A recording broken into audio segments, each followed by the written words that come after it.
Coming up on Unpeeled, Apple TV Plus hits the ground running. Netflix tries to pick up the pace. WWE wrestlers were left stranded in Saudi Arabia. And we sit down with an SU professor that went viral. All that and more coming up on Unpeeled.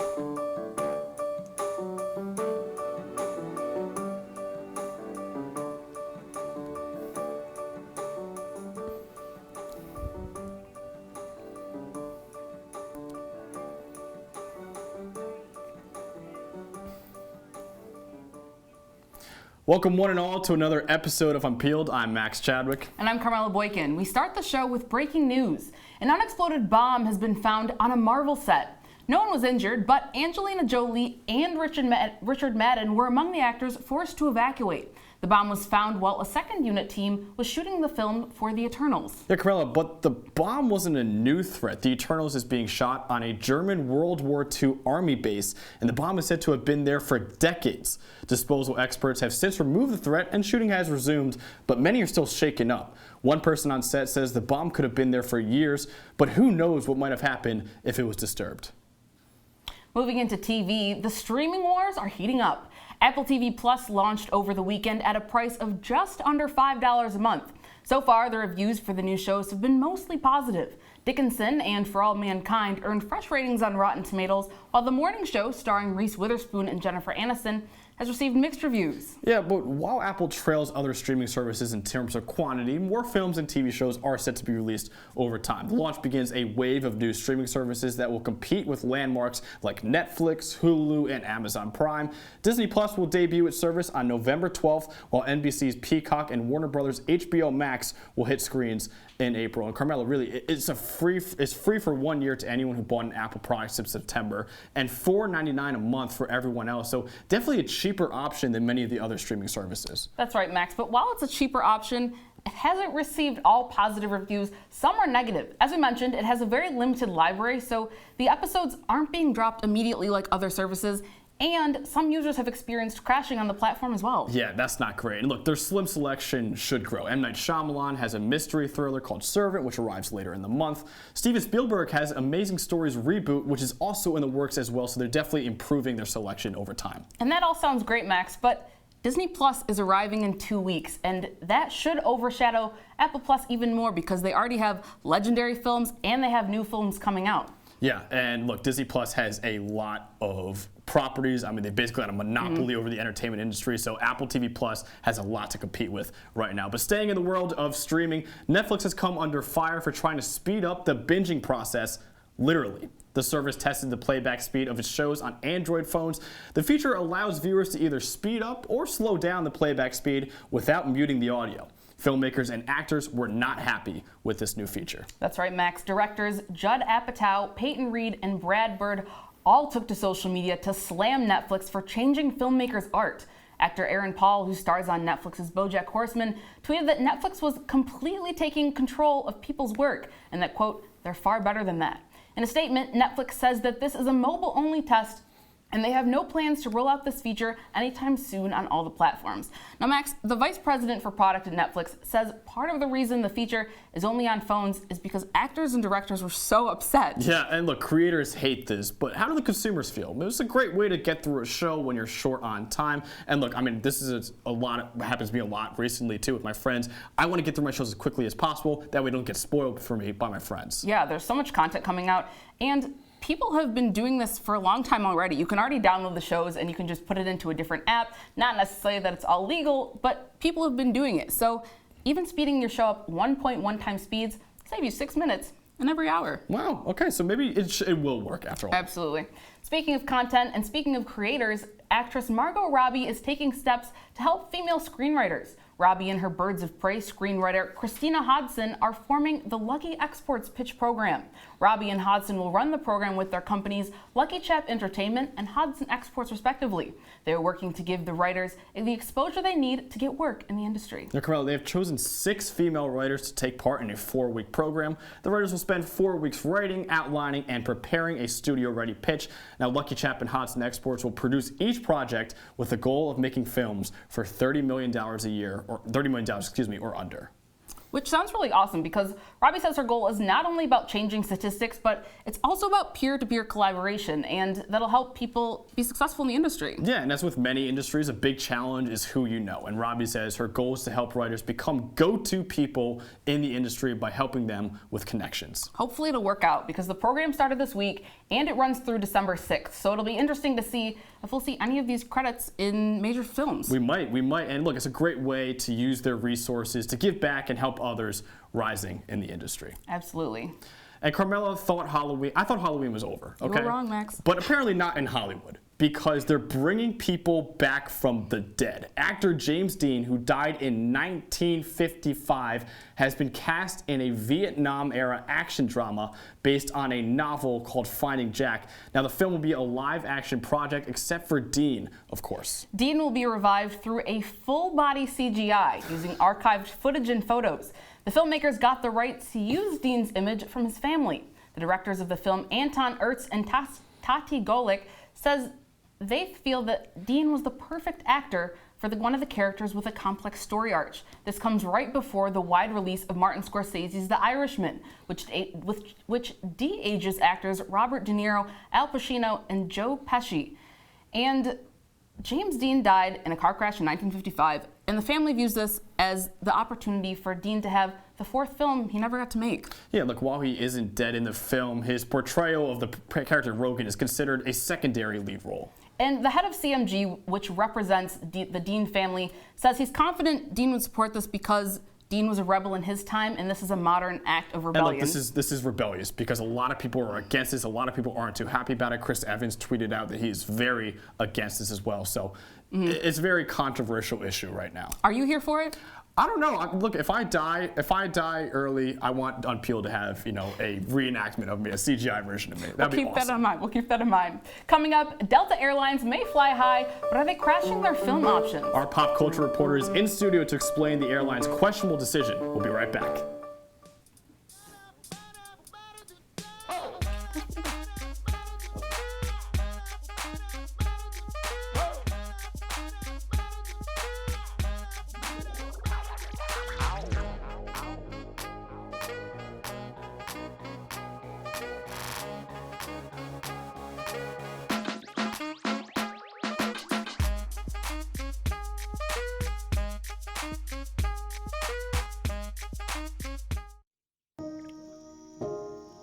This is the story of a boy who didn't talk for a long time. The boy liked things to always be the same. Any changes would scare and upset him. The unknown was an unfriendly place. The boy was very sensitive to lights and sounds. So he built secret hiding places where they couldn't get in. The boy didn't like looking people in the eye. He wasn't trying to be mean, it just made him feel uncomfortable. Sometimes he would flap his arms again and again. One day, I found out I have something called autism. My family got me help. Slowly, I found my voice and learned all the ways I could live with it better. Early intervention can make a lifetime of difference. Learn the signs at autismspeaks.org. Delta Airlines has restored the same-sex love scenes in films like Booksmart and Rocket Man, following backlash for showing edited versions of the film on its flights. Much of the backlash was spurred on by Booksmart director Olivia Wilde, who criticized Delta on social media for its censorship practices. After restoring the original films, a Delta representative said in a statement, "We are working to make sure this never happens again." Unpeeled pop culture reporter Katie Lane is here now to tell us about what led up to Delta's controversial decision. And Katie, how did this controversy come about? Yeah, so this controversy really started on Twitter. A fan tweeted that the airline cut out a scene with a lesbian kiss. And so Olivia Wilde, actually the director of Booksmart, saw the film on a flight and said, yes, this is what happened. She specifically was talking about a scene. She got to see exactly what was censored, and she said that what was inappropriate was female sexuality. That's what the airline deemed was inappropriate. Wow. Yes. So while Wilde and the fan didn't mention Delta by name in their tweets, a lot of other Twitter users said it was Delta because they saw the exact same thing happening on their flights. So, Katie, why exactly did they make the original decision to edit out these scenes? Yeah, so Delta Airlines responded in a statement. They said that the studios provide two versions of a film, one original one and one edited one. The company originally chose the edited version, but after receiving backlash for both Booksmart and Rocketman's edits, the Delta realized the content was unnecessarily excluded from the film. And you said that Delta censored same-sex love scenes, but what exactly did the company censor? Yeah, so Delta made the choice to censor out, they censored out what they deemed was inappropriate. So it currently has films like Gentleman Jack, Imagine Me and You, and Moonlight in its onboard repertoire. And in the past, they've showed movies that had LGBTQ love scenes. So it's not in the company's practice to omit those scenes. So, Katie, how is Delta handling this situation? What is the company doing to keep this from happening again? So they are restoring the original versions of the film in flight, but they haven't actually done that yet, and they haven't released when that's going to happen. They said that they are, for the future, putting in a new means of going through and managing flight entertainment content. Our pop culture reporter, Katie Lane. Katie, thanks so much for coming on. So Trevor Noah is working on yet another film, the story of 8-year-old chess prodigy Tani Adiwumi. Now, Tani inspired people around the world when his story of overcoming homelessness went viral. He later went on to win the 2019 New York State Chess Championship for his age division. Unpeeled's film reporter Andrew Goldberg is here to tell us everything we need to know about this film and the story behind it. Andrew, how are we doing? Doing well, thank you. So Adiwumi was 8 years old when he gained notoriety. When did he first come on the chess scene? So this is a really incredible story. I mean, Tani first made headlines back in March after he won the New York State Chess Championship for his age group at only 8 years old. I mean, he had to beat out 73 other players to take home the title. And while that in itself is remarkable, what's really amazing is that Tani only learned how to play the game of chess 1 year ago. And that's after he and his family were forced to flee their home in Nigeria after threats from extremist groups made it unsafe to live there. And even building on that, once they came to the United States, they had to live in homeless shelters while Tani learned how to play chess in school and then eventually became a prodigy. Now, similar to Adiwumi, Trevor Noah, as we know from last year, Trevor Noah was born a crime. But what exactly made Trevor Noah choose Adiwumi's story? Right, so I'm glad you mentioned that. Like you said, Noah and Tani kind of have a connection. They're both from an African country and came to the United States and achieved great levels of success. So I think there's sort of a natural connection there between the two. And now that Noah is the host of The Daily Show, I think he really wants to use his platform to help spread awareness of Tani's story and kind of show what can happen if you give someone the right support system and they persevere, that you can really achieve amazing things. So obvious choice for Noah to build off this amazing story. So how has Tani's home life changed since the big chess win? Right, so ever since Tani hit the national spotlight, people really started to show their support for him. GoFundMe page quickly was established to help raise funds for him and get him out of the homeless shelter and get him permanent housing. And now, here today, I'm happy to report that has been accomplished.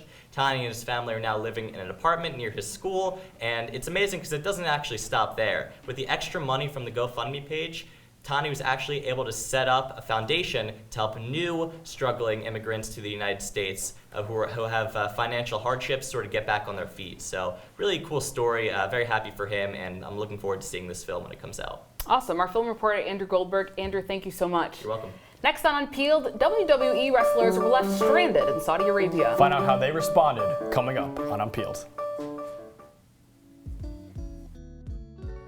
Your girls have been with you through every moment of your life. They were with you when you felt unbreakable. With you that time you felt most alone. And with you when you realized you would never be. They were with you when you shared your love with the world. And with you when she became your world.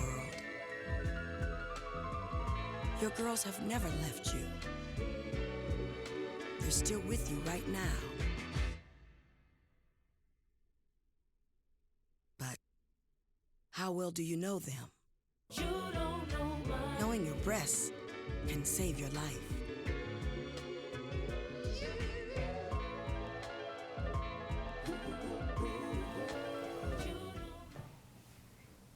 Moving on to sports now, Syracuse head football coach Dino Babers fired defensive coordinator Brian Ward on Sunday. Boston College beat Syracuse by over 30 points the day before Ward was fired. Now, the SU defense allowed 691 total yards, yikes, in the team's 5th straight ACC loss. Unpeeled sports reporter Mason Horodisky is here to talk about the decision to fire Ward. And Mason, a lot of controversy going on with the Syracuse football program right now. I mean, you said it best. Yikes is right.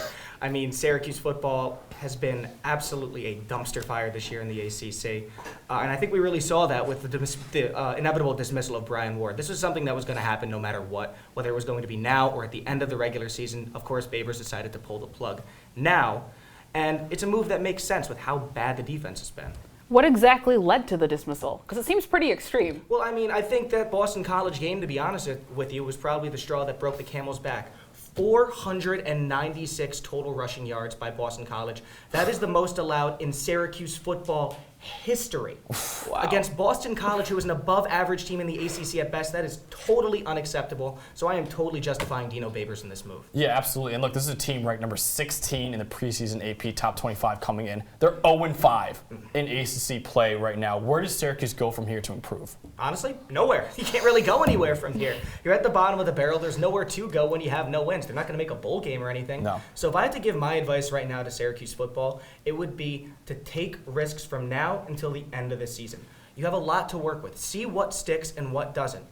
Perfect example of this, Tommy DeVito. Hasn't exactly lived up to expectations as a quarterback so far. Had a huge hype coming into the regular season. See what he can do towards the end of the season. Same goes for the defense. Interim coach Scott Stannard. See if he can make himself into a defensive candidate for the job at the end of the season. If you're not taking risks, it's pointless to see what you're going to do for the rest of the year. You're not playing for anything from there. So if I was them, I would treat the rest of their schedule as a preseason for 2020. And Mason, what does this mean for Dino Babers' future at Syracuse? Well, right when I saw this story break, I pretty much said to myself that this all but confirmed for me that Dino Babers is most likely going to stay in Syracuse for the foreseeable future. I don't know about you guys, but I don't take Dino Babers as the type of guy that would fire such a key component to his coaching staff and then at the end of the season say, see ya, everybody, I'm splitting town for FSU or Michigan or whoever. Yeah. That's just not the type of guy Dino Babers is. Okay, so Mason, we know that the defense has been horrible this year, but the offense has been just as bad, maybe even worse. The offensive line is the worst in the country, allowing the most sacks per game in the nation. What do you blame more, the offense being just terrible or the defense being just awful? Well, listen, I'm not making any excuses for the offense. I'm not going to get you wrong here. They have been just as bad as the defense, if not more. But once again, I totally get this move with Ward, especially when you had an historically bad game. Yeah. Sometimes all it takes is one game to show who you are as a coach, and I think that's exactly what happened with Brian Ward. The real question is, Mason, do you think Cuse can make a comeback? No. There's no. This season is dead in the water, unfortunately. But I'm also going to say this about Dino Babers. A lot of people have said that last season was the fluke. I'm actually going to put a spin zone on that. I think this season is the fluke. Ooh. Coach Babers has had a winning season every single year he has been at Syracuse except for this year. And he's had winning seasons with far worse teams than this. I think this team came in with way out of proportion expectations, losing their probably the best quarterback in Syracuse football history in Eric Dungy, getting replaced by a redshirt sophomore in Tommy DeVito. I think that this team was just destined to fail, and I think next year, now that they have something to work with, are going to bounce back harder than ever. Awesome. Our sports reporter, Mason Horodisky. Mason, thank you. Of course. The WWE is still reeling from its recent incident in Saudi Arabia. Many wrestlers are criticizing the WWE for its poor planning and are even now talking about abandoning the organization entirely. Unpeeled industry reporter Liam Crowley says over 175 employees were left stranded in Saudi Arabia last week. Liam? That's right, Carmela. Thank you so much. This past Thursday was one of WWE's biannual Saudi Arabia events, Crown Jewel. Now, Crown Jewel saw the WWE debuts of undefeated boxer Tyson Fury, UFC legend Cain Velasquez. Hulk Hogan and Ric Flair also returned to TV, and the first ever women's match in the country took place. But why are none of those stories making the headlines? After the event concluded, WWE's charter flight back to the United States was grounded due to what the company called mechanical issues. Reports also came out that WWE was trying desperately to get wrestlers to confirm on camera that the delay was for that reason. It quickly became clear that we didn't have all the facts and something was trying to be covered up. Hours after this, the big story dropped. Reports came out of a pay dispute between WWE Chairman Vince McMahon and Saudi Crown Prince Mohammed bin Salman. Apparently, McMahon was not paid for WWE's last Saudi event in June, estimated to be owed in the ballpark of $300 to $500 million. To retaliate, McMahon cut the live broadcast feed in Saudi Arabia. When the Crown Prince got word of this, he ordered that WWE's flight be detained and grounded. Keep in mind, this is the same Crown Prince with direct ties to the infamous assassination of journalist Jamal Khashoggi last fall. To make matters worse, McMahon and his inner circle left the country on his private jet, abandoning 175 WWE employees in Saudi Arabia. In a statement released by WWE, 20 superstars felt so strongly about making it back in time for Friday Night SmackDown the next night that they arranged for their own separate charter back to the U.S. This caused outrage from stranded WWE talent, who inferred the statement as the company calling them lazy for not making their own arrangements. Many took to Twitter using the hashtag #NotTop20, referencing the company prioritizing 20 top talent over them. And with the emergence of viable alternative All Elite Wrestling, talent are not shy at all to voice their discrepancies when they know another company will welcome them in with open arms. With no roster in the United States to put on Fox's live broadcast of SmackDown, WWE flew in developmental talent from Florida to New York to fill the void. The talent arrived via police escort just 5 minutes before a live broadcast went on air. Before Raw on Monday night, WWE held a talent meeting backstage where they reportedly blamed their own roster for speculation about the Saudi issues. They doubled down on their statement, saying the issues were mechanical, nothing more. What's fact and what's fiction is still being debated by fans and talent alike. Everyone made it back safely late Saturday night, and McMahon did get paid the money he was owed. But at what cost? Talent are infuriated, stock is down, and the competition is thriving. And this is only year 2 of WWE's 10-year deal with Saudi Arabia. Everyone's got a price, but where do you draw the line? Guys, back to you. Wow, Liam, thank you so much. Coming up on Unpeeled, a Syracuse professor's photo shoot went viral. We talked to Dr. Humphrey about her newborn dissertation. Next on Unpeeled.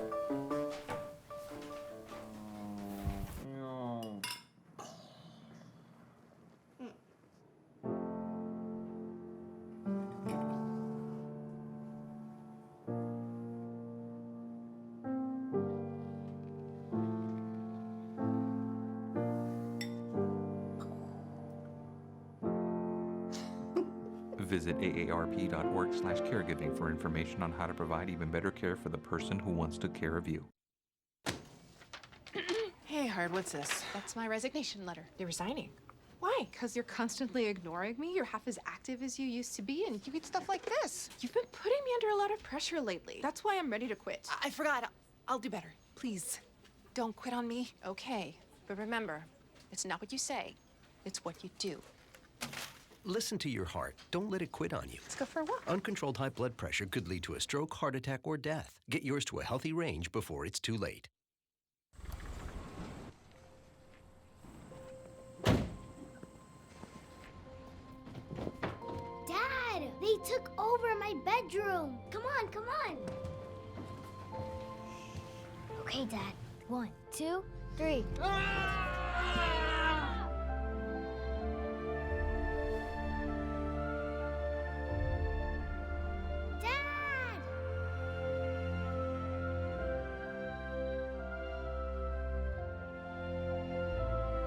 You saved me. Dad? Are you okay? I'm fine, dear.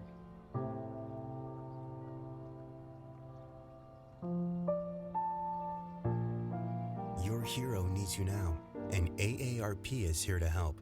Find the care guides you need at aarp.org/caregiving. Syracuse professor Dr. Eve Humphrey made headlines this week after a heartwarming photo shoot with the newest addition to her family. That's right, her dissertation. After going on the Kelly Clarkson show last month to talk about her unique shoot, Syracuse's own Dr. Humphrey joins us here at Unpeeled to tell us how her brain baby went viral. So, Dr. Humphrey, thank you so much for being here. You said call you Eve, but I feel like Dr. Humphrey is more fitting for this. I mean, it's only been a few months, but whatever you feel comfortable with. That's fair, that's fair. I'll name it and claim it, yeah. So, what kind of responses have you gotten from people who've seen your photos? A lot of people think it's hilarious. It's gone viral. It's been on People and Good Morning America and things like that. So a lot of outreach, a lot of PhD students reaching out, trying to get feedback on how to get through the struggles of grad school. And some people were actually really mad at me for the post. What? How so? They didn't want me to compare it to actually giving birth to children. They said that it wasn't fair and it's not comparable, and it brought up that whole topic of women in science and what is a role of a woman and what should be celebrated. So yeah, just mixed reviews. I'll tell you what, Carmel and I thought it was hilarious. It was fantastic. Like, I feel like it was just fun. As much work to create a baby, Come on, more. Yeah, I agree. So how did you come up with the idea for the shoot? Yeah, so my family, I've been married for about 4 years, and my family has been like, when are you gonna have kids? When are you gonna have babies? And it's like, how do you have a baby in grad school, right? And I'd say, like, I'm working on my baby. I'm up every night. Sometimes it makes you cry. I've gained weight. I stress eat. Like, what else do you want from me? Like, I'm giving myself to this, and I just thought, like, I should do a photo shoot with my baby because I've joked about it so much. Yeah. So it's so fantastic, and it was so fantastic. Kelly Clarkson noticed, and you were on the Kelly Clarkson show. Yeah. What was that like? It was awesome. It was really cool to see the production. She came out and she sang with Cyndi Lauper, which was really amazing. And I got to meet some of the people that were on the show, and it was just really cool even being here and seeing this production. It's very similar. Like, you guys do an amazing job. Aww. And so, shoot, that's good to know. Yeah, no, it was really awesome. And she's so friendly. She's just, how you see her on TV is how she is in real life. So what surprised you most about your post going viral? Probably how little it changed my life. Yeah, because people are always like, oh my gosh, is your life so different? But when it went viral, I moved to Syracuse from Florida, and no one knew me here. So I would go on my phone and have like thousands of posts and comments, but I would walk around the city or come on campus and not know anyone. And so that was probably, I think it was, it was helpful. It keeps you grounded. Yeah. I'm not Rihanna or anything like that, so. Not yet, not yet. But speaking of Rihanna, I guess, what do you have to say to young girls who are striving to be like you? Do you think people are striving to be like me? Oh, yeah. To have a dissertation be, This is amazing. I would say that even if you don't look or act like the people around you in the field, especially in science or in higher education, that it's important to remember what your goals are, and that you have specific gifts and talents that people need to see, and to keep doing what you're doing and have a good time doing it. Okay, so I don't want to put you on the spot right now. Okay. But what do you think was better, being on the Kelly Clarkson show or being on Unpeeled? Ooh. You guys are pretty awesome. I'm liking this. SU Pride, SU Pride, yeah. I'm going with the orange, yeah. Thank you so much for having me, though. Yeah, I think this is better. And we can't let you be here without promoting something. Do you have anything you'd like to promote? Do you have any upcoming projects? Any classes people should take? I am teaching Bio 200, I think, in the spring, hopefully. Okay. So there will be news on that. But if there are any biology majors that want to take a class, learn about science, hang out with me, that'll be exciting and new. Fantastic. That's awesome. Yeah. Thank you so much. Thank you for having me. You guys are great. Thank you. That's all the time we have for you Unpeelers. I'm Carmela Boykin, and one last thing before we go. Tonight is an incredibly special night because it is our own Max Chadwick's 21st birthday, so happy birthday, Max. Thank you, guys. Thank you so much, Carmela. Look, I'm Max Chadwick. Have a great night. And Carmela, you know what? I'm telling you what, I'm going to have a lot of fun tonight on my birthday. I hope so. I mean, it's 21. It's a big year. 21? So what are you doing for 21st birthday? So I'm actually, right after this, I'm covering the Syracuse basketball game. So Mason didn't mention it, but Syracuse plays basketball. Football season is thankfully winding down. Basketball season is back, playing Virginia tonight, the defending national champions. So should be a lot of fun. Back to back, no time to rest. No. Just like I'm sure you would know, like they're doing your dissertation. Yeah, stay busy, stay humble. Exactly. Have a great night, Unpeelers.